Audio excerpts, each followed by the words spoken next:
আরে ভাই কি ব্যাপার, মন খারাপ করে বসে আছিস? শরীরটা খারাপ নাকি? আরে ভাই শরীরটা খুবই দুর্বল। এই ব্যাপার আগে বলবি তো।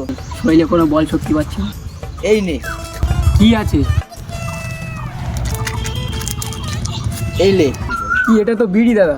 এটা হলো ঝুমা বৌদির হাতের নিজের হাতে বানানো স্পেশাল বিড়ি। এতে ঠিকঠাক মতো কাজ হবে তো খেলে? কাজ হবে মানে? বিশ্বাস না হলে আমার কাছে স্যাম্পেল আছে। তাহলে স্যাম্পেলটা দেখি। হ্যালো, হ্যাঁ এখানে আয় তো একটু। কি হয়েছে কি? আর একে বলছে বিশ্বাস করছে না। এই দেখ ভাই, আমাদের এই শরীর তোর মতো ছিল আগে। আমাদের বিড়ি খেয়ে এই শরীর দেখতে পাচ্ছি কি হয়েছে। তুইও খা, তোরও ভালো হবে। এটা ভাই ঝুমা বৌদির স্পেশাল বিড়ি। এটা খালি সবসময় শরীর ভালো থাকে আর শরীর মোটা হবে। এই নে ভাই।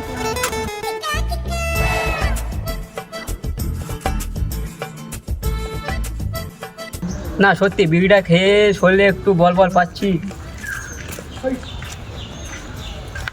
এবার একটু চলার শক্তিটা হয়েছে।